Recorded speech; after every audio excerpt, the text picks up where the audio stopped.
And you should be able to see my MP University welcome screen here, right? I can, and you sound good, so I'll mute myself. Well, good morning, everyone. Really glad to be here. Apparently this thing is going to advance on its own. This is our discussion on MP authoring and tools. Basically 5 tools that we're going to be talking about, but not in great depth necessarily. MP Author, MP Author Professional that Randy was just discussing, MP Studio, Visual Studio Authoring Extensions, and XML Editing. Now, there's some discussion by others on some of these topics. For instance, MP Studio is going to be discussed by Randy at his 1300 and 1345 sessions, and Kevin Holman will be following after the break, talking about Visual Studio Authoring Extensions. I don't really want to discuss XML editing. I know that a fair number of you have actually tried doing it, but the level of complexity and the fact that there's very little hand-holding there makes it a poor way to do it. It'd be very painful. I didn't include the authoring console here because it is relatively limited in what you can do, but the majority of my discussion will be on MP Author, MP Author Professional, and a brief look at MP Studio. And so I'm going to spend about 30 minutes talking about MP Author, another 30 minutes talking about MP Author Pro. Now that's a superset of MP Author, so everything that MP Author can do, MP Author Pro can do, plus a whole bunch of new features. And then I'm just going to briefly look at the authoring integration into MP Studio. Of course, MP Studio can do a lot more than authoring, but it is fully integrated. And hopefully I'll leave about 10 minutes at the end for questions. And so feel free to jump in. We do have some people online ready to handle some of those questions. If we can't handle those, we'll take care of them at the end of my session in the Q&A portion. And I can also demonstrate some of the additional things I'm going to have to skip over depending on how much time we've got. So let's see how closely I can get to my schedule. So let's start off by running MP Author. So here's MP Author as it opens up. The first thing I want to do is I want to create a new management pack.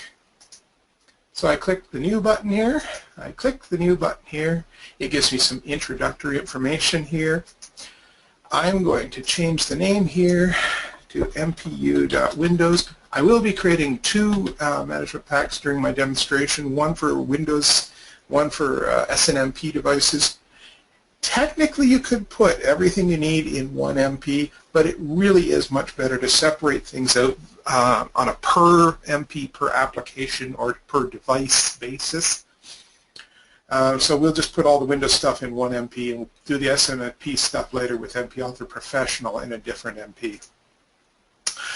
In this case, I'm just going to save it to the store or the file system.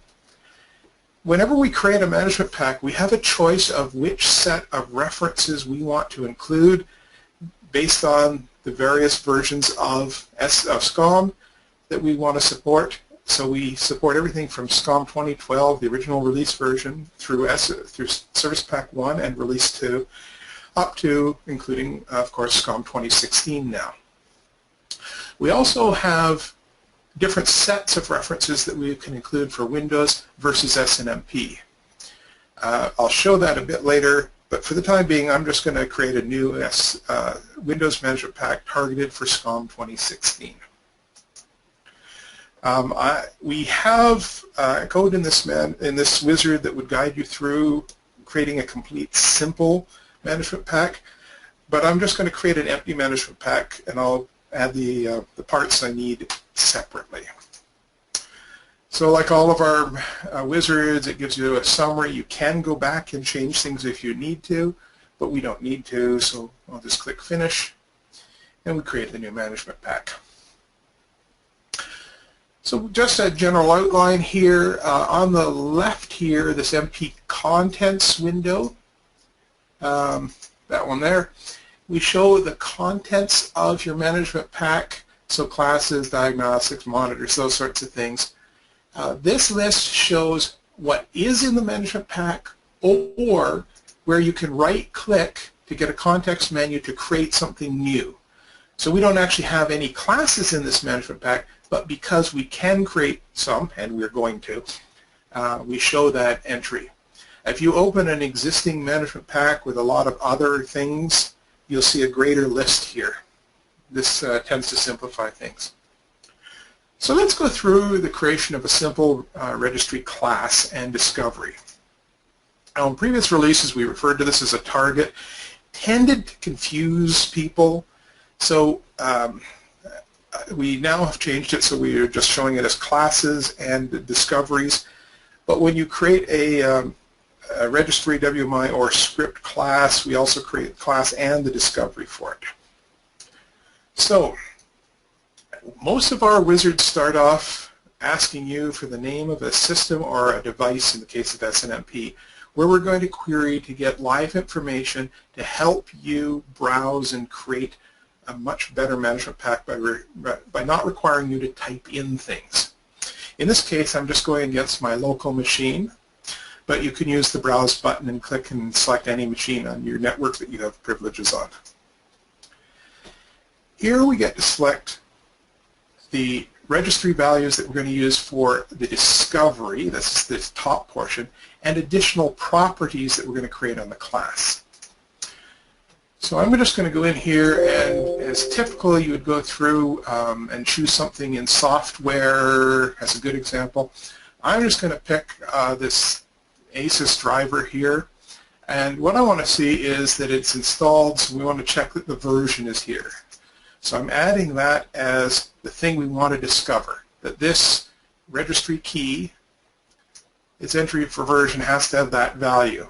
And there's a couple other properties that we can look at, the install time and the release time. We'll just add those. We have some additional data to carry along, purely optional, but it's a good example here.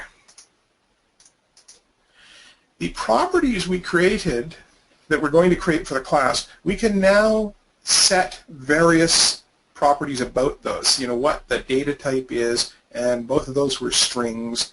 Whether it's a key property, if it's a string, whether it's case sensitive, minimum, maximum lengths of strings. The 00 for min and max means it's basically unlimited, which is in fact 0 to 255 characters. I'm just going to leave those pretty much as the default here.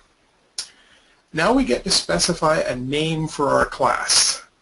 So what we have done here is we've taken the name of the management pack, we've taken the key that we're looking for, and we tack in registry class as the name here. Now you can change that to anything you want. We're just trying to provide for you a fairly reasonable initial value. You can change that, you can change the display name, you can change the description. I'm not going to go into any detail on that right now.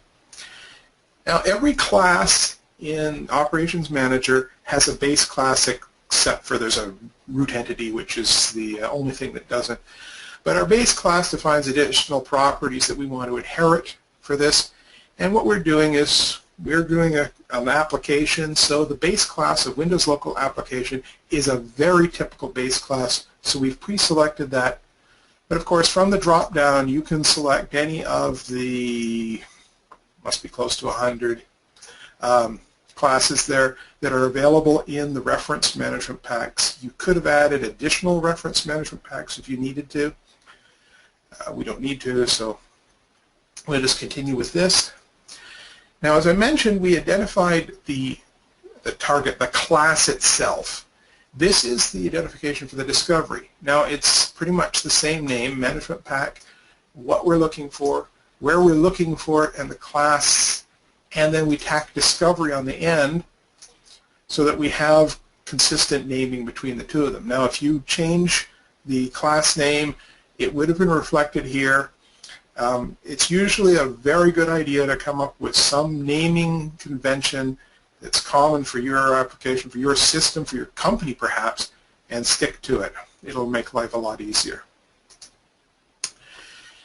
When we run these discoveries, they're targeted against an existing set of classes. And these are the classes we go out to look to see if this registry key exists on those classes. And in this case, we're looking at Windows Computer.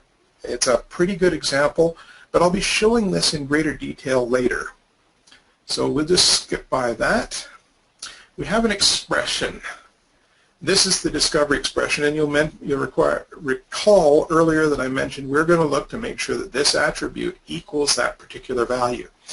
We can change that. We've got additional controls here for the comparison. We can change the value. But the good thing is, because we browse, we've got a very good set for a default, so we'll just leave that alone. We can also change or specify the schedule for the discovery. Typically, discoveries are run once a day. That keeps things in check. When a management pack is loaded into Operations Manager, it'll run the discovery for the first time very shortly. So within 5 minutes, it'll usually have completed the discovery. And then it'll run every day after that according to this schedule. So this is very typical, and we'll leave it alone. And then we bring up our summary. And of course, we try to give you all the information that's been selected. You can review this before you click Finish. You can go back and change things if you want. So for instance, if we did want to change our discovery to run once every 2 days, you'll now see that it's running every 2 days. And we click Finish, and it creates it. So here we have our class definition. So the various columns are various parts of that description. Over here on the right in this Properties View Edit, we have some of the properties of the class. The stuff that's here with bold values is stuff that can be changed. So for instance, if we want to change the accessibility from public to internal, it's that simple. I'm going to change it back because there's no particular reason to change that. You can change display names, you can rename it up here. And the second part of this is we also created a discovery. Now it looks relatively similar, but you'll note that here for the state we've got enabled. There's our frequency of 2 days. So if I want to change that back to 1 day, it's done. There are a number of things we can do with these various elements here. We can rename them, we can delete them, we can create knowledge for them. I'm not going to get into that. We can view the XML. So here's the XML for the discovery. And remember I mentioned that we wouldn't be looking at or discussing XML editing. I think you can see why now. The 5 minutes I spent creating the class and the discovery, and those all work consistently, is very simple compared to trying to get this code correct. You can also look at various properties of it there. So there's some general properties. Again, you can look at the XML, you can look at the knowledge. This is common across basically all of the elements. What's available will differ, but the general layout will be the same. So let's take a look at another thing. I had previously selected under classes here, but under discoveries we have actually almost exactly the same list here. So let's create a WMI class this time. Again, we'll query my local computer. We're going to come in here. This is WMI, and most of the information we want in WMI is under this SIMV2 namespace. However, there are a lot of namespaces here. And this can take a minute to load up, so we'll just take a quick sip here so my throat doesn't dry. And the timing was perfect. I'm just going to scroll down to the one I use a lot here because it demonstrates quite well. Win32 Logical Disk. When I click on that and hit Retrieve, or if I double-clicked on it, it'll go out and it'll select all the records that are there. And these are all the properties here. So the caption, there's your C:, D:, what the class is, the drive types, the file systems, free space, all that information here. What I'm going to do here, though, is I'm going to click on this item C, because this fills in information down here for the query definition. This is a little bit complex, but the description here, the instructions are fairly straightforward. If you put a checkbox, if you check that, then we put that information in the where clause. So in this case, we're only going to look at drive C now. You can edit this information if you want to. But that's a fairly simple way. And if you have more than one thing checked, it'll do an AND. So it's fairly easy to do that sort of composition. You'll note that we're retrieving all of the properties for this WMI object. If you aren't interested in all of the properties, you typically wouldn't be, you can select and you can shift select or control select to select multiple things, so you only are dealing with those properties. So let's say I really want to just check to see about the block size and whether the C drive is compressed on various systems. So there's my query. I'm going to add that and click OK, and here's my result. Here's our namespace, the query we're going to run, and we're returning two properties, which is, of course, as you can see, are block size and compressed. Here are the properties that will be created from that query. We have an integer and we have a Boolean, because those are the properties here. Because they're not string, the case-sensitive min and max length things are disabled. You can't actually do anything with them. We could specify these as key properties if we needed to. These aren't applicable. They're really not good choices for key properties, so we won't deal with that. So we've taken a pretty good set here.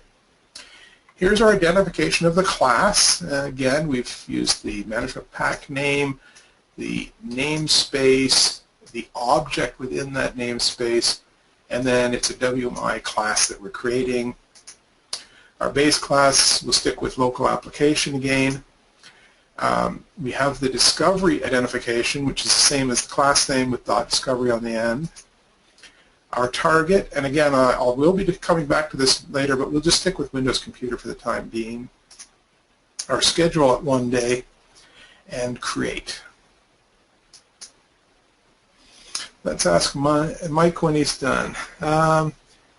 So if we were running 2012 R2 but plan on upgrading to 2016, should we use the 2016 libraries to future-proof our MPs? If you're going to try to run them on 2012, you'll have to reference the 2012 MPs, because they won't. The 2016 MPs won't be available on your 2012 installation or can't be installed. We actually have dealt with a problem, actually as late as last week, where we were trying to deploy inadvertently a 2016 MP to 2012, and it just didn't work. Jeremy's second question, once the class of discovery has been created and we want to modify it, can we get back to the wizard? No. This is a long-standing request by people. It's a fairly complicated thing. We've got a code name for it called unbaking the bread. Comes from an expression of me saying if we wanted to take a loaf of bread and add a pinch more salt, you have to unbake it first before you can add the salt and bake it again. It's not trivial to take existing definitions which may not have come from our tools and extract the information we need to put them back into the wizard to update the wizard without losing things. So it is something we're still actively discussing, but it's not a trivial problem. And Peter has asked, do we have to run MP Author, MP Studio on the management server, or can we run it on a machine without SCOM installed? Yes, you can run it on any machine. This is not a management server. This machine I'm running on isn't even a member of the domain where we have the management group. It's actually a work group machine. MP Author is distributed with the reference management packs that you need. Works largely entirely with files. It can work with the store, and we'll discuss that a little bit later what that means. But it's basically file driven, so it's sort of like working with Microsoft Word. You don't need to be online, but there can be advantages to it. Okay. And so the last discovery I just want to go through fairly quickly is a script class. This is where you run a script, and I want to do this one in particular because I want to talk about the targeting here. So I'm going to choose a name here. This is a completely fake example, but it's one that I just wanted to use. I'm just going to change that. MPU.Windows. Not sure. Oh yeah, that should be right. When you create script instances here, you have to know the name of the class, and we don't have the name of the class defined until after you've specified the script names. There's a bit of a chicken and egg problem here. So you will need to think a bit more with script, because you need to know additional property names to put them into the script. but it's not difficult. I did a whole webcast on this, and the video is up on YouTube, so if you want more detail on using scripts, you can search for that on the Silect channel on YouTube. I'm not adding any additional, I am adding additional properties here, and it's property name. And it's a string, that's fine. There's our name of the class, Discovery Script class. I think I got it wrong. Let's just choose that, and we'll just go back to the script and make sure it's right. I should have updated the file. Actually, I don't think it would matter in this demonstration, but if you try to deploy it to run the best practices analyzer on it, you get a lot of errors. So there's a property name, there's our class name for the class we're going to create. Our base class, again, Windows Local Application is a pretty good choice. The name of the discovery. And here's the target. And in this case, I am not going to select Windows Computer, but I'm going to select one of the classes I created earlier. And this is what's described as a seeded discovery. Registry is a very fast way to do discovery. It's a very efficient way to do it. WMI is a bit slower. WMI in general as a technology is not the fastest, but script is relatively slow and somewhat expensive to run. So in this case, what we've done is we've used a script discovery to look at all Windows computers to find any machine, in this case, that has this ASUS driver on it. This gives us a subset of machines to work with, so that when we run this script discovery and we target this class, we won't run on every Windows computer. We'll only run on the Windows computer that we've found that already have this class on it, which is already have that ASUS driver on it. And so it cuts down drastically in a lot of cases the amount of work that Operations Manager has to do to complete this discovery.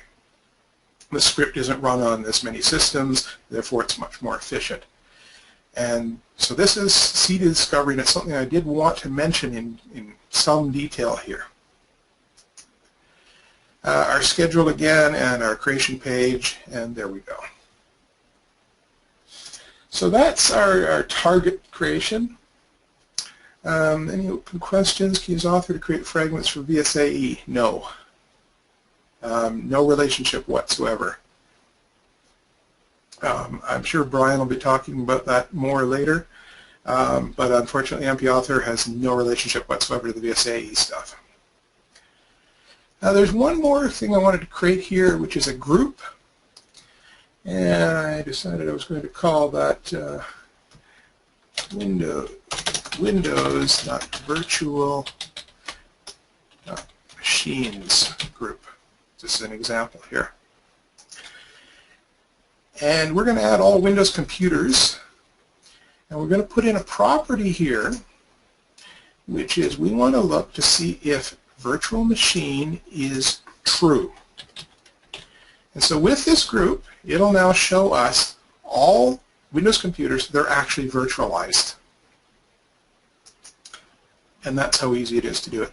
Now there's a lot of additional things. You can have more than one class in there. You can have a very complex expression in there. I'm not going to go into any greater detail there, but it's a great way to filter out and show you only a subset of the available information. It can be very useful, and we'll actually show this using this group a bit later.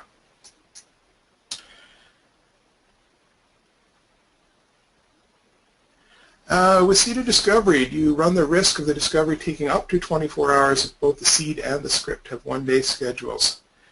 I don't know the answer for that. I know that when you import the management pack, it will immediately run discoveries. So the first one should happen, within a couple of minutes. If it tried to run the seeded discovery before it ran the seed, that could happen, that it could take over 24 hours, but I don't know that that happens in practice. If it's a concern, set your time to 1 hour, deploy it, and then change it and redeploy it, or create an override perhaps, if that happens in practice. What are the bad practices for creating discoveries? How to avoid config, churn, noisy discoveries? Would you advise creating seeded discoveries for complex MPs to better target the load? I would definitely recommend seeded discoveries. Discovery churn, the best thing to do there is ensure that the properties you're looking at for your discovery aren't things that change very often.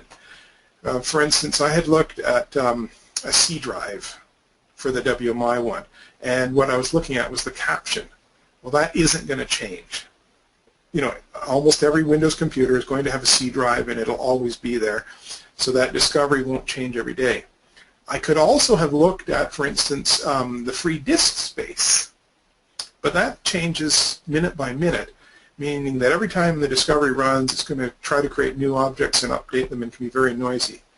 So keep your discoveries looking at stuff that doesn't change, low frequency information. And I am behind in my schedule, so I'm going to have to pick up the pace here a bit. We also have the ability to create monitors, and I guess I'm going to have to skip through some of these. We have database monitors, event monitors, performance monitors. You'll notice process monitor is available only in MP Studio and MP Author Professional. We'll talk about that a bit more. Script monitor, service monitor, website monitor. We have the SNMP monitors, and we have dependency rollups and aggregate rollups. So I'm going to just go through one of these fairly quickly. I think I'll do event monitor.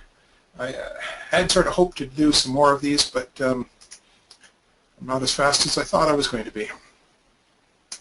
So in this case, we've gone out to my local machine, we've looked at the event logs that are available, and in an application we get a list of all the event IDs that are in there. I can select one, or I can type in here if we want to. We can choose what we're looking at, all the various properties of an event. I'm just going to leave this as is, but there is control here. We have the target here, and again, I could target the classes we have created if we want to. I'm not going to do that right now. Well, it doesn't matter. We can specify that the monitor automatically resets after a certain amount of time or on a second event. So let's say 123 puts it into an unhealthy state and 124 puts it into a healthy state. The name, we have run as credentials for this monitor. I'm going to describe those a bit more, so for the time being we'll leave those alone. The health state, when the event's raised, it's a warning. You can change those if you want to. I wanted to describe the alerts in more detail here, so I'm going to go through this fairly quickly. For monitors and some rules, you can generate alerts. You can specify when it goes into an alert state, so when it's a warning condition. You can specify whether to automatically resolve the alert. You can give the alert a name and a display name. Specify the priority of the alert and the severity. Match monitor health is a typical one. The good stuff is down here in the description. You'll note these things here in dollar signs. Those will be substituted in when it generates the alert. So in this case, it will take the event, that's the dollar data stuff. The context is what generated it, so that's the actual event. And the event source name would be substituted in here. And so there's the event display number and stuff like that. And we have these lovely little flyouts that help you put that stuff in.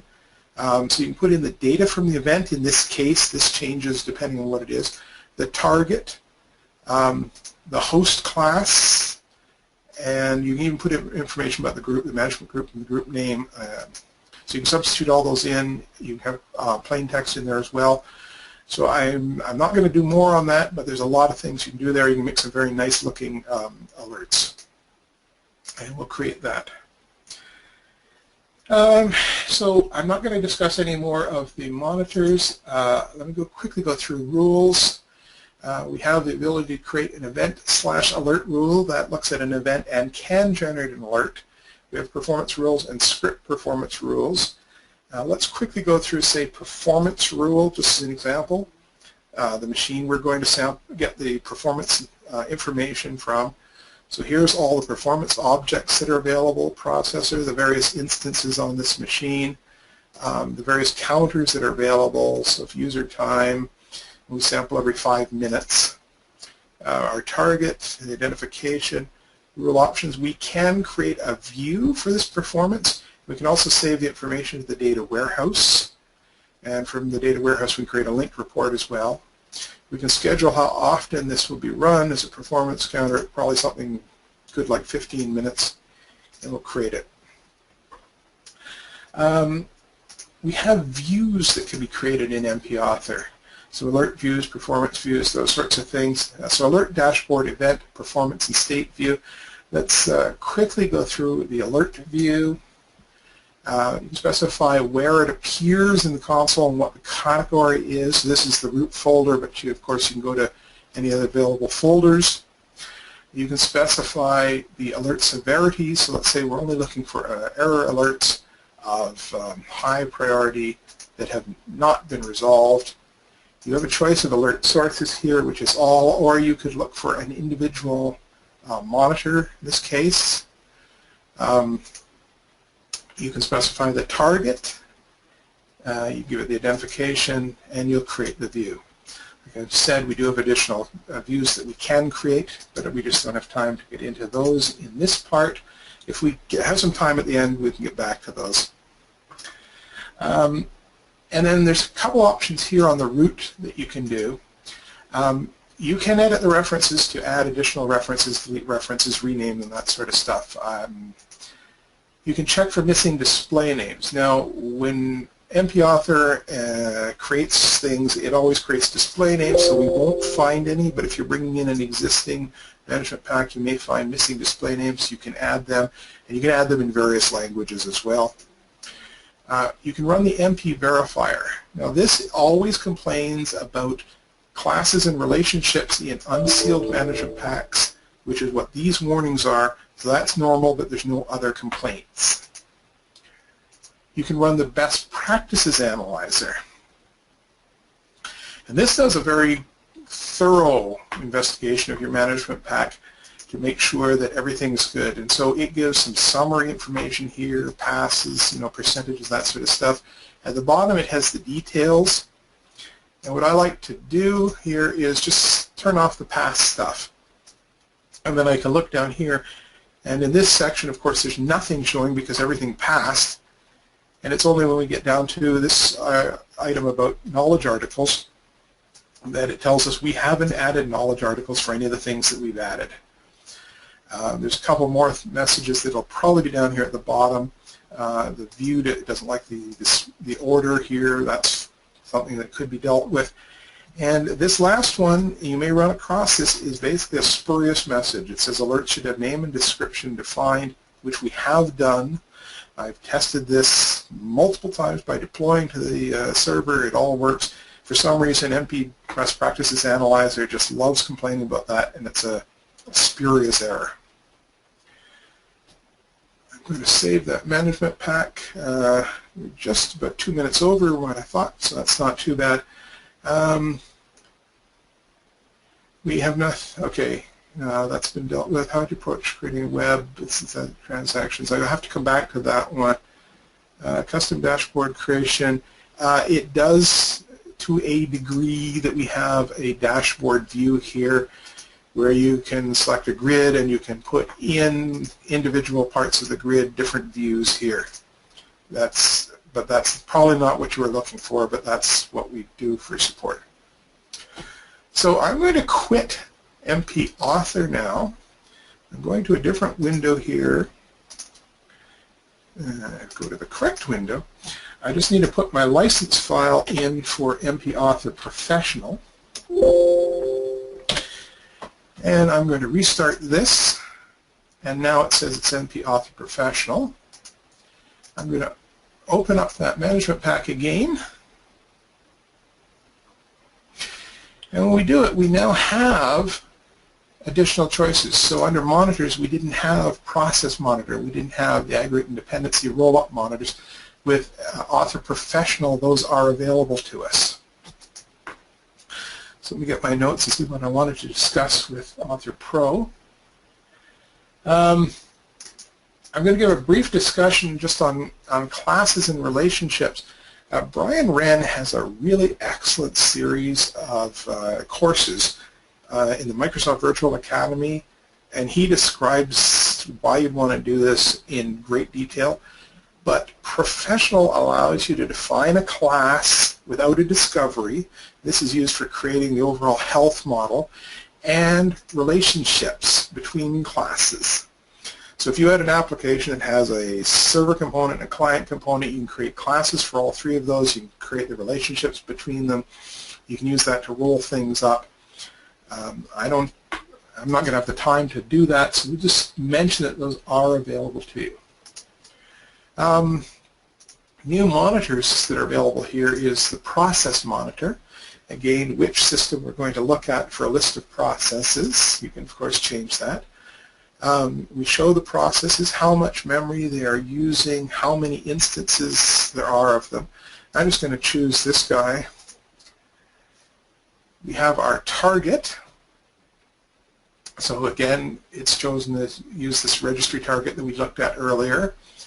I'm going to just click on next here because that information is good. This is the good thing for health. With a process monitor, you have a choice of checking to see that something is running or not running, and if it is running, that it has a minimum number of instances or a maximum number of instances. So you may have a process that has to be running, but for scalability, there's actually 3 copies of it running. So you could set this to a minimum of 3 and a maximum of 3. And if one of the copies that's supposed to be running stops running for any given period of time, it will let you know. If too many get running, and I think we've all seen runaway processes on occasion, it would complain about that. The monitor checks every 60 seconds for the count. But it'll only generate an alert by default. Of course, you can change all these things if the monitor is outside of the limit for more than 300 seconds. So while it's checking once a minute to see if you have 3 of these processes, if a new one starts because it's recycling and the old one hasn't, you might be temporarily at 4. We won't complain unless it stays outside of that range of, in this case, 3 to 3, for more than 5 minutes. That may be high for you. This is something you can easily change. But if it was set to 60, you would periodically get spurious alerts as something restarted, and temporarily for a few seconds you had 4 copies. So this just helps filter out the noise. But of course you can trim that down as low as you want. You can also select that the process is not supposed to be running. And so if it's running at all, if someone's running iTunes on a server, you can be notified of that fairly quickly. We'll just change these numbers down a bit. The identification, I think, will be fairly familiar to you. The run as, we'll come back to that. The alert, we can put in some of the information here. I'm just going to quickly say, just give an example here, perhaps a bit of time. Process name has instance count. Instances should be between 1 and 3, I think is where I left it, on, and then we can put the host name, NetMask computer name. There's a principal name there as well, and that's how quickly you can put that information in, and we can create that. So there's our process monitor. Another type of monitor we have in Pro and Studio are dependency monitors and aggregate monitors. Now, I'm not going to demonstrate dependency monitors, but a dependency monitor allows you to roll up health between various classes. So as I mentioned earlier, if you had an application with a server and client component, you can roll the health of your server component up to the application as well as the health of your client components up to the application, so you see just overall health of the application and get alerts just at that top level and allow you to drill down to reduce the number of alerts. Brian, again, has a pretty good explanation of that sort of stuff, and I don't have time to look at it. Aggregate monitors here allows you to take multiple aspects of one thing. So you may be monitoring a process for its memory usage and CPU usage. And if either of those are out of spec, you'd like to know about it, but you don't necessarily want alerts raised for the individual ones. So let me just make sure. Okay, good. I have two monitors here. Let me just close that off. I have two monitors defined, and the category here is availability health for both of them. That's going to be useful. I'm going to roll this up, and I'm rolling up for availability. We can roll up other things here, configuration, performance, and security if we want. We specify the algorithm, best of or worst of. Worst of is far and away the most common. Our target, and I think those are both targeted towards that same class. And, oh yes, they are good. The name of our aggregate monitor, whether we wish to generate an alert. Now, I'm going to generate an alert here. There's very little information you can get about the details of an aggregate monitor because you can be rolling up monitors that have no common data. So typically the only information available to you is, the target information here, the host, computer name. So you'll probably be doing more typing here, principal name, that sort of stuff. Now we provide a list of monitors. Now we have those checkboxes for the category, so all monitors of those categories that have the same target are presented here. You can select which ones to include in the aggregate monitor if you want, and because we defined an alert, you also have a choice here of disabling the alerts for the selected monitors. Now you can see behind here in the Properties View Edit, we have alerts for at least one of those monitors. That's the event monitor I can see here, that we had defined alerts for them, and I think we probably defined alerts for the process monitor as well. If we don't want alerts for the individual components, but we only want a top-level alert, we can click this checkbox, and when we create our aggregate monitor, we'll actually remove the alerts for the child monitors here. Here's our summary telling exactly what we're going to do. We will generate the alerts. We'll remove the existing alerts, those sorts of things. The selected monitors will have alerts disabled. We have a list of the monitors that we're going to be rolling up as we click Finish. So here's our aggregate monitor. You can see the alerts are defined here. And the event monitor that we were previously looking at no longer has an alert defined because we took care of it, and it will no longer generate alerts. It still, of course, generates health, but the health is rolled up to the aggregate monitor, which generates the alerts in this case. Let's go down my list here. Monitors. I discussed dependency monitors very briefly. Secure references. We have now the ability to create a secure reference. Secure references have a target which is almost always object. That's that lowest level, what's it called, system.entity. You can change it if you need to, but you don't need to. I'm just going to give this a display name with Silect in it so I can find it very easily. Now, you may notice that the secure reference doesn't actually have any credentials or anything. It's a placeholder so that when this MP is imported into the management pack, you can define the credentials that will be used. So it's sort of a layer of abstraction that a monitor can use this this secure reference without knowing the credentials that will ultimately be used. So there's our secure reference. Let's just go back to monitors here, and I'm just going to briefly show that when we run this process monitor, I can now select the Run As credentials here, and I can select that Silect entity secure reference that we just created. And so when it runs on the target machine, it will use those credentials. I'm going to change that back because I don't really want that. But I'll very quickly go through a service monitor because it's a very fast monitor to create. This is a list of the services. These are our windows. We have a couple things I want to show here. One is that we can actually filter on groups. So I can select this group filter. So although we're targeted at Windows Computer, we can actually have this group here. And what this does is when it creates the monitor, it disables it, but it creates overrides targeted to this group that re-enable it so that this monitor would not be run on all Windows computers, but it would only be run on Windows computers that are, in fact, in this case, virtual machines. So that's something that is available to you. Identification. Here's our run as, and there's our Silect Entity Secure Reference, the one we just created.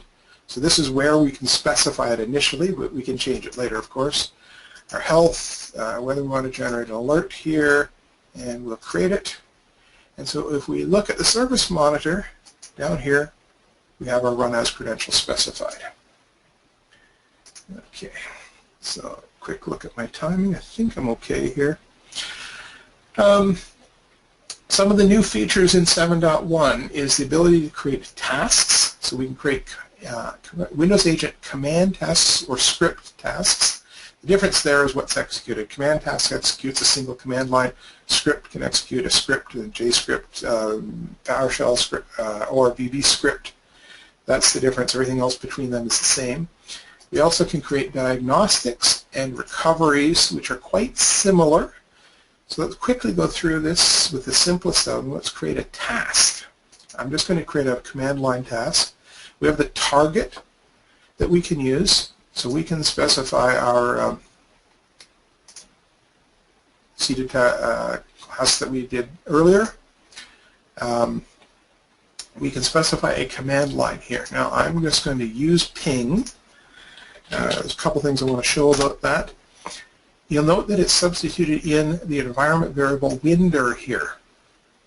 The reason for that is if this command is run on a system where Windows was not installed in C:\Windows, but perhaps was installed in a different folder or on a different drive, the environment variable should be correct and it'll still find and execute ping correctly. You can, with this checkbox, tell it not to substitute environment variables if you need to. Hopefully you won't need to because it's a good piece of advice. You can specify command line parameters, and so in this case I am going to simply take the IP address of the host, which is the Windows 32, so the Windows system that it's running on. So this task would simply ping the device. This is not actually a terribly good example, but it's worth just a quick walkthrough. We can also specify a working directory. We're not doing anything with files, so a working directory probably does not matter here. And we can specify a command timeout of 5 minutes. Ping usually is significantly faster than that. We can identify it, and we can create it. So there's our task, and if we deploy this, we look on the list of tasks for every Windows computer would now be this task, so you can ping the machine from itself. This diagnostics and recoveries are interesting. They're associated with individual monitors. And a diagnostic can be set up so that when a monitor enters a certain health state, it automatically runs to provide additional information. And a recovery is also associated with an individual monitor, and it can be set up so that when the monitor enters a certain health state, it does a certain operation to help recover. So I'm going to create a fairly fake command line recovery here. I'm going to target, actually I'm going to target Windows Computer here. The command line I'm going to do here is, I'm not even sure it's in here, sc.exe, and I'm going to put in parameters of start ALG. It's the name of one of the services that's there. So in this case, let's assume we were looking at a monitor which is monitoring this ALG service, and if it's not running, the recovery is supposed to try starting it again. So it's going to use SC, which is Service Control Manager, passing in the command start ALG, which hopefully would restart it. We can select the health state, which I think in this case is actually warning. The monitor we want is this service monitor. And yes, I know it's looking at a different service. Let's not worry about that too much. It's the name and a discovery. Just to go back here, multiple recoveries and multiple diagnostics can be created, by selecting multiple monitors. So if they're appropriate, you can actually, with one wizard, create multiple recoveries and multiple diagnostics for multiple monitors. Now each monitor has to have exactly one a diagnostic and or a recovery. Each recovery is associated with a single monitor. So what we would do if we had selected multiple here is we would create multiple instances of these diagnostics and recoveries, one per monitor that's selected. I'm only selecting one. What we do here is this is not the name of the diagnostic or recovery, but it's actually a suffix. So we take the name of the monitor and append this to the end of it. You'll see that in the summary task here, where we have our information, we have our summary, and so here's our monitor. We're looking at that monitor there, and we're going to create this recovery, which has the monitor name suffixed with SE command recovery here. And that creates our recovery. So we have the ability to create script recoveries and command line recoveries, script diagnostics, command line discoveries, and script tasks and command line tasks. The script stuff, and I don't have a proper presentation for that, it differs only, these three for tasks, diagnostics, and recovery, differ only in this second page where you specify the script. And you saw that when we created a script discovery. This page is almost identical to that. The one big difference is that here, because we specified the target, you can actually add properties and put in a value from the target if you need to. So you can pass in information about the target. And I've got about 10 more minutes to try and finish this stuff up, and we wanted to get into SNMP, so let me quickly save that. I will create a new SNMP management pack, and you've pretty much seen this before, so I'll very quickly go through this. The only difference here is I'm going to select the SNMP references, and you'll note that the list of references actually changed. Create the FDMP. We have the ability in Author Pro and MP Studio to create a new SNMP class. We have monitors for SNMP, a 2-state 2-probe and 2-state 2-trap monitor. The difference between probe is with a probe, SCOM actively goes out and asks the device for information, and a trap, the device actively tells SCOM new information, new state information typically, and SCOM reacts to it. Let me just take a quick breath here, a drink here. We also have SNMP rules. We can probe and create an event. We can probe and create a performance value. And we can also handle a trap and create an event or an alert. Now let's quickly go through this. I'm going to create an SNMP target. And unfortunately, I'm not going to spend a whole lot of time on this. As I mentioned, there's a whole webcast on this on our YouTube channel. We have, again, devices. In this case, where the device we're going to look at is the local router. We have a dialog here that allows you to specify devices, the credentials to use. So SNMP version 1, 2, or 3, you can query it and add them to the list. I've already done that. I'm going to browse that device, and so what we do is we go to that device and find all of the variables it will return. And these are presented with some interpretation here. We have an ability to look at a set of MIBs here, and I've already included the MIBs that this device uses, which is some from UC Davis and some from SNMP, plus the standards that we distribute with the product. The YouTube video is a much better choice for this, so go take a look at that, and it shows you how to go through it. Typically for a discovery, you want to look at the system object ID, and that's a unique identifier of the type of device. And I'm just going to look at a couple of properties here just to show that properties can be created. Let's just look at the IF number, the number of interfaces. We do present some information from the MIB about those. I can't go into too much detail here. Here's that property we're going to create. And because the nibs give good information about it, we know the type that we should use. We have a great description of it, so we very seldom want to change that. We have the identification of the target. There's no great name to get a name of a device from SNMP. So in this case, I am going to type in RV180W, which is the model number of this device. Base class is node. This is actually a router, so I'm going to select, I hit S to go down to the first thing, S, because I know that router is the one before that. This is a router, so I'll select that as the base class. This is our identification of the discovery. I don't need to change that. And our target here is node, which is what you'll almost always want to use.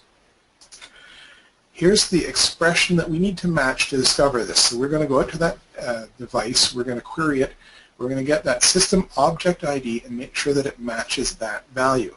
And of course, because we went out and browsed the device, we know that that is exactly what's going to return, and we don't have to worry about typing it in or whether it has, you know, leading dots and all the rest of that stuff. Greatly simplifies your life. How often the discovery is run, and we'll create it. Your expression, of course, can be much more complicated if you need it. Go back and take a look at the session in YouTube if you're really interested in great details on that. I have about 5 minutes left to get through this, so I'm going to quickly go through and I'm going to create a, there's the side I was going to do here. Yeah, let's create a probe rule, performance rule. The device, we can browse the various variables, and we can filter this list when it comes back. We're getting the latest values. So I'm interested in CPU values here. I'm interested in all of those values. I'm going to add those 3 values. Configuration, I am going to say CPU utilization for our counter name here. The target is the device we just created. We can use group filtering here if we want to, but we don't need to. Identification we can change if we want to, we don't need to. We're going to run this every 15 minutes. And here's where it gets interesting. We can use those various variables we created and calculate a result. In fact, because we chose 3 of them, if we don't specify an expression, it'll actually only log the value of the first one. So my expression is going to be a delta. I want to look at the rate per minute. Beneath that, I want to do a division, and beneath that, I want to do an addition of the 3 variables. So the CPU system time. By the way, what I'm doing actually doesn't make any sense because it's going to come up to almost 100% in every case. It's only rounding error that would be wrong, but just showing you how you can do these sorts of things. User time. So we're going to add the system, the idle, and the user time together. Like I say, should come up to almost 100%. And we're going to actually divide that by a numeric constant of 100. So here's our expression.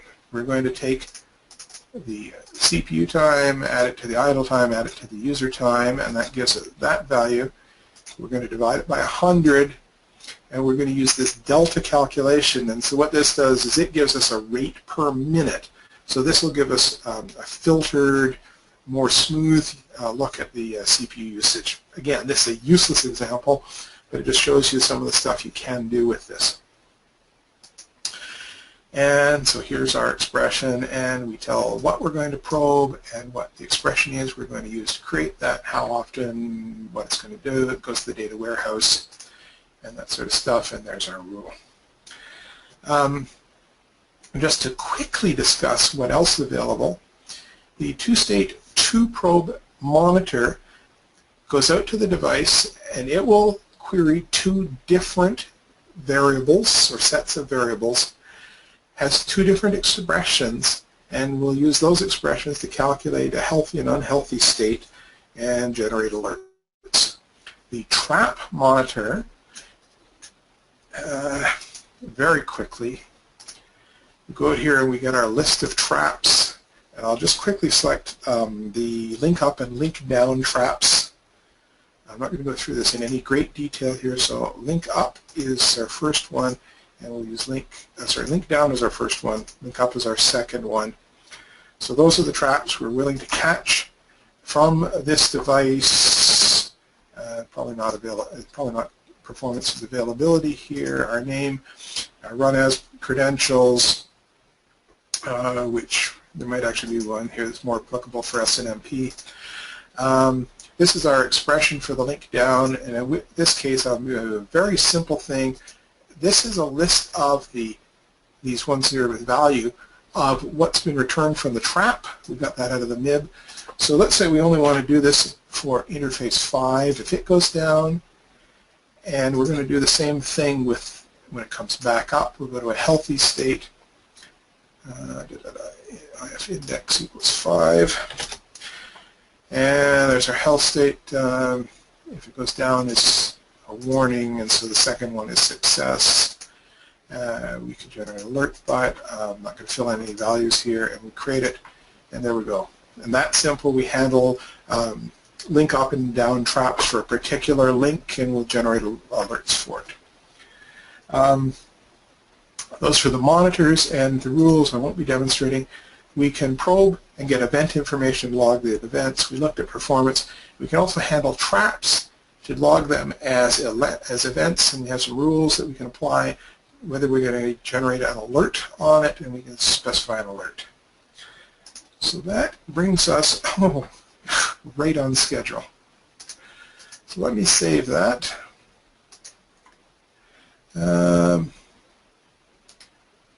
I'll come back to some of those questions later. What I'll do is just bring up MP Studio here.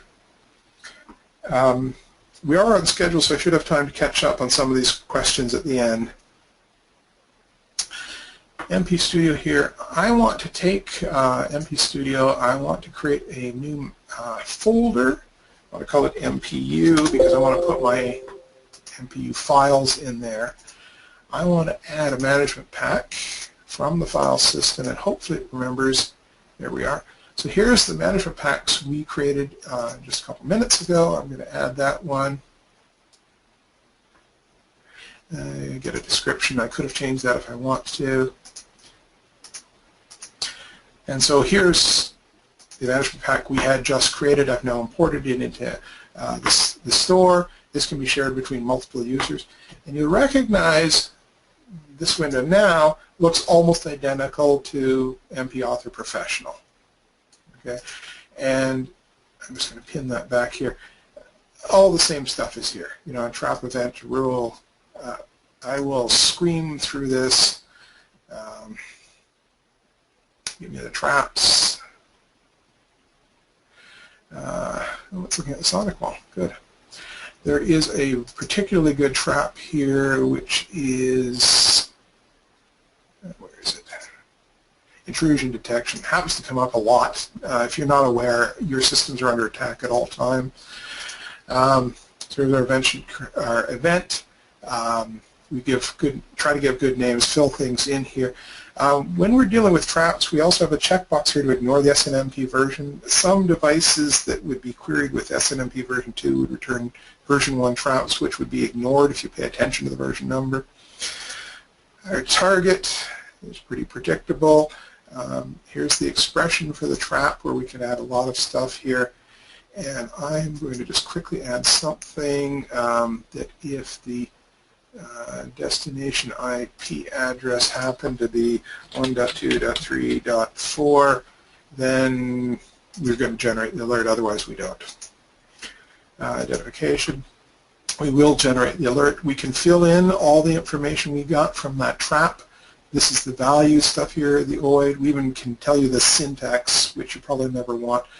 The source IP and destination IP as the source is the device itself. Destination IP is going to be your SCOM host, so that's not quite as useful. We have the target information you can fill in. I'm not going to do any of that. We have alert suppression. You can add alert suppression and custom data fields here. Again, I'm not going to get into that. And that quickly we've created an event alert here. So we've added it to the store, we've made a change. I'm going to save it now. It shows us what we've changed here. We can add comments here, added trap rule. Don't have to, but we certainly can. You will note here, as it saves it, it creates a second version. So we now have a history here. We show multiple versions. We can even deploy this, and it tells us what we need to deploy to that management group. So it's the version we just selected. If there were any required reference management packs that hadn't been deployed or were out of date, it would also give us the choice to deploy them. And if I click deploy, it will actually go out and deploy this to the management group. It does that in a background thread down here in the lower left-hand corner. You can see some progress. That was really quick. Here's my management group down here, and if I go down to MPU, there's our MP there, and I can even open it from there.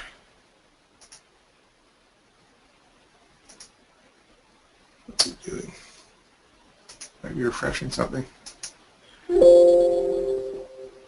I guess trying to open it.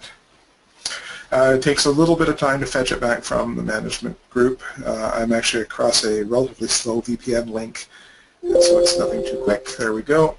And so here's our rules, and there's the rule that we had just created. If we look at the properties, we can see the XML here, and there it is, and that's the stuff we were looking for. There's our expression that we had created where we were looking for, coming into looking at device 1, 2, 3, 4. And that pretty much covers what I wanted to talk about, and I'm on schedule. So let me take a look at unanswered questions, and we'll see what we can do. I'll come back to the top here. Yeah, there's one question, Mike, around 943 you'll see regarding web URL. How would you approach creating web URL or other synthetic transactions? We created end-to-end in MP Author, and their properties and MP Auto creating the same. I'm going to be completely honest and say I haven't got the slightest idea. I know that's probably not what you wanted to hear. We do have a monitor here for a website monitor. Let me actually open the other file that has the references so that it doesn't complain bitterly. Because the references aren't there, it would tell me, it would give me a warning. The website monitor lets you specify a URL you want to monitor, how often you want to monitor it. You specify a monitor node, and this actually uses the template that's part of or distributed with SCOM. That's there today. It has been there for quite a while. I don't know if that's of use to you, Simon. So I don't know if that helps. If it doesn't, feel free to contact support@silect.com. And we'll see if we can give you a bit of help on that. Your description, unfortunately, is not quite as long as we might be able to help you with a little bit more detail. But that's what we can do today. Randy, anything else? We dealt with that one. Bad practices. Dan and Randy have been really good about answering questions. Is there a simple option to set the health roll-up for a group?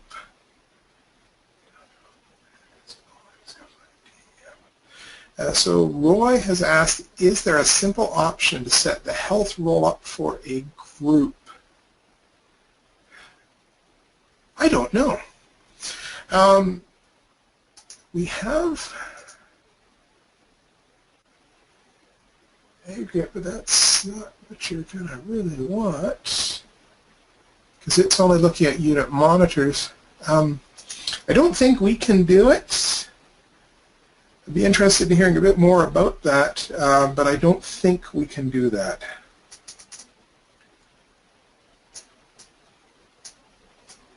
Does the alert get raised after the recovery is run? That's a great question. I'd have to look that one up.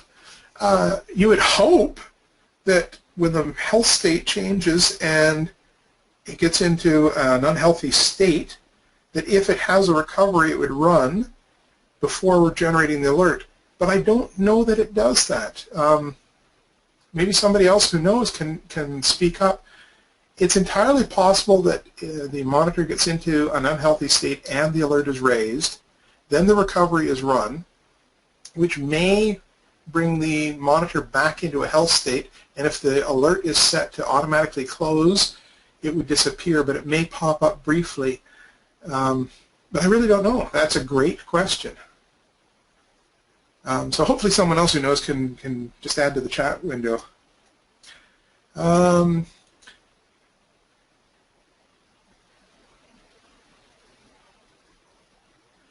Export to Excel, providing lots of good reporting. Brooke is asking if it'll ever be in the non-pro version. That's a product management decision, and I'm a developer, so what I say doesn't necessarily hold, but I don't think so. Just don't see it in the monitor's view, Christopher. It seems like follow-up for something else. SNMP v3. Yes. If I come back here to my SNMP management pack, not that one, I want this one. For the monitors, here, where you can specify the device, here's where you can specify SNMP v3 support. And we have support for the basic security authentication, the methods, and the privacy, and the passphrases, and all that information. It's all there.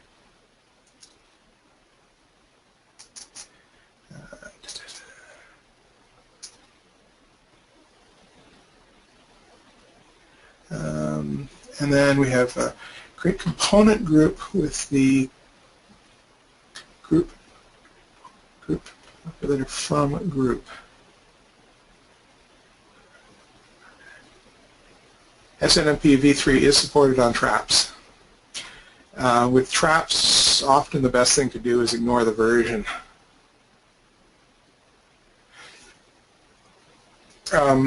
Because operations manager is the person who would be handling those traps, that's where you'd need to specify the SNMP v3 credentials. We wouldn't necessarily see it. Operations manager informs us of the trap. So when you add the credentials for the SNMP v3 device, you may need to, I think you associate that with the device in the Operations Manager console. I haven't done it in a little while. I'm pretty sure it's in there.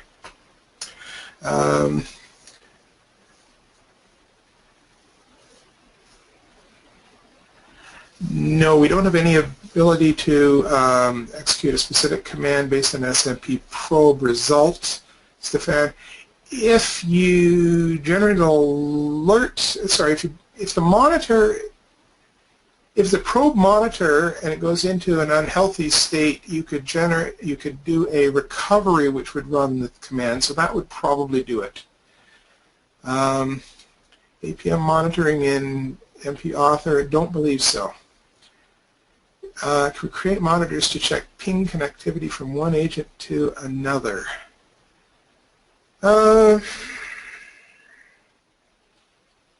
Yeah, a script monitor would do that. You should be able to do that with a script monitor. How would you approach creating distributed applications? When I showed the MP creating the management pack, here under new MP,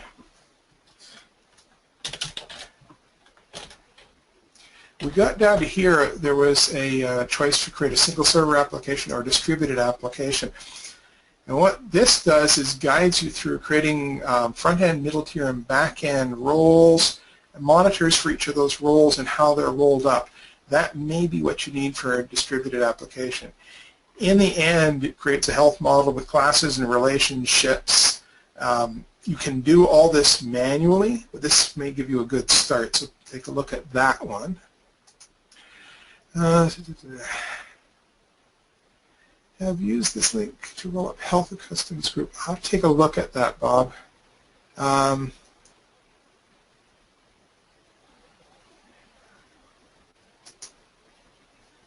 me see if that's...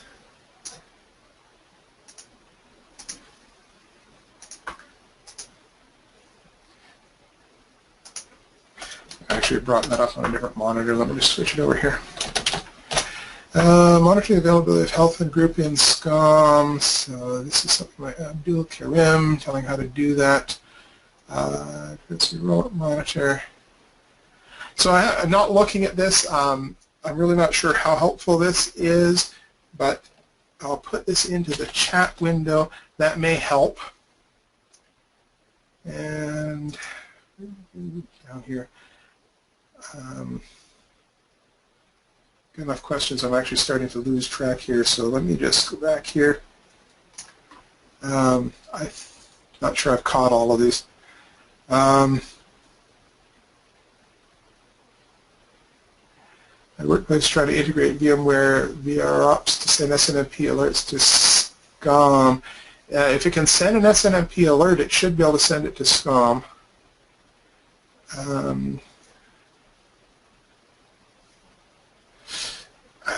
Randy, will we be sending out these questions and some answers to everyone attending?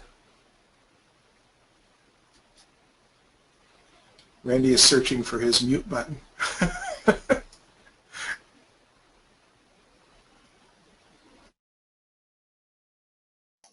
That's correct, Mike. I'm searching for the mute button. Yes, we will. In fact, we will be making an evaluation copy of MP Studio available to everybody with an evaluation license that's good till December 20th. And a special note on the special pricing that's available. So the advanced authoring capabilities are all available in MP Studio. Mike did introduce where you could find that. I'll show it as well a little bit later this afternoon. So we'll also supply, especially outstanding questions. We want to make sure we circulate some answers for that. Great. I guess we're at a break now, Randy? We are at a break point, and I will keep answering questions here. But if you want to put up a slide and introduce things, I'll try to catch up and see what we can do here, okay? Okay, so it is now break time. We're 1 minute into the break. And joining us at 10:45 after the break will be Kevin Holman. And Kevin Holman will be speaking on BSAE Made Easy with Fragments. Kevin is a senior dedicated engineer at Microsoft, and he's been there a long time, going back to early 2006. And Kevin has quite a reputation in the community for his posts and blogs and helping Fortune 500 companies with her System Center Operations Manager. So we're looking forward to his presentation. And enjoy your break. I'll leave this slide up for those who would like to check back. And feel free to submit questions. Somebody will be around to answer those. And we'll be back with you shortly. Okay, so I'm still on here. Did you verify that management packs created with MP Author create objects and DB records which follow the structure and naming conventions of objects and record? These from MS. So Simon is asking whether our naming conventions match the Microsoft ones. I'm not sure that Microsoft is 100% consistent with their own. We're fairly similar in that we have, start with the name of the management pack, so it's easier to identify where, monitors and where alerts are coming from. Then we've tried to provide additional information. The answer is probably no, but we think we're doing a good job. Soren asks, can MP Studio discover application?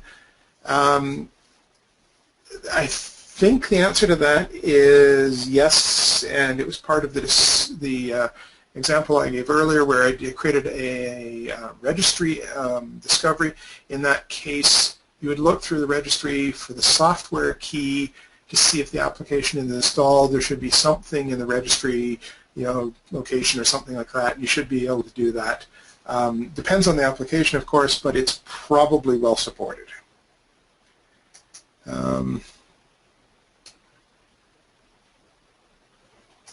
Trying to see which ones these we have and have not answered. This would be approach to creating distributed apps. I think we discussed that in roll-up. That one. Just trying to find out which ones we've actually got.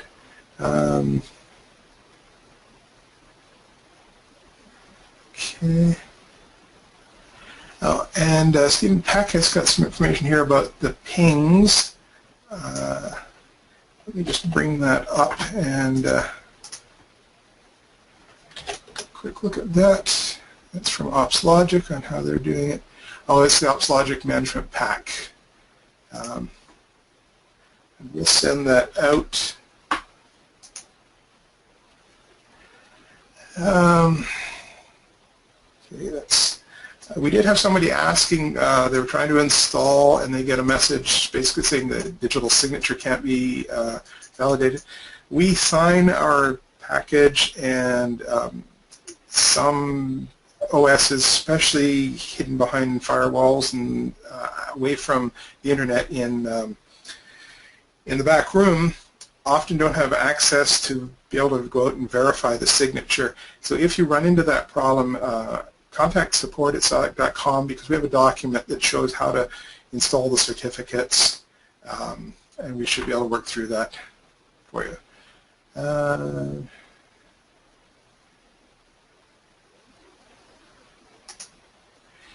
It doesn't seem, okay, so I think this is the last question we haven't answered yet. Maybe it's a nice feature for MP Author to add the dependency monitor for groups in the wizard. And that does seem like a nice feature. I'll add it, I'll get that added to the queue anyways. Okay. I think that's all the questions have been answered. We'll go through, and before those get sent out, we'll try to ensure that they have answers for all of them. In fact, while I'm waiting here, if there's no new questions, I'll just try to make sure that we have answers to all of them.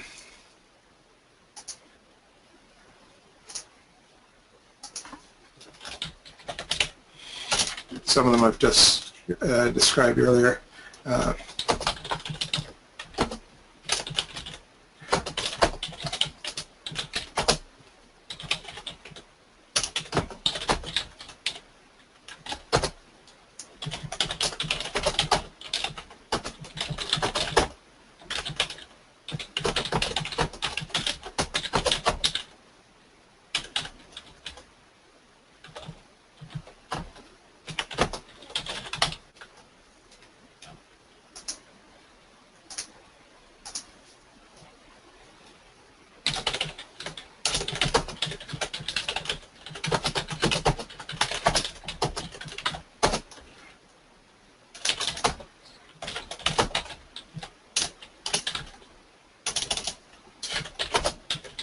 We have a question from Scott Moss, Mike, and he says, will authoring data source be available anytime soon? It's on the list, but it's not on the schedule. So it's definitely something that's been identified, and hopefully we'll see that soon. We have a pretty good turnaround in terms of updates to MP Studio. Obviously we're on a version 7.1 now, so there will be the 7.1 version of MP Author will be available on Monday next week.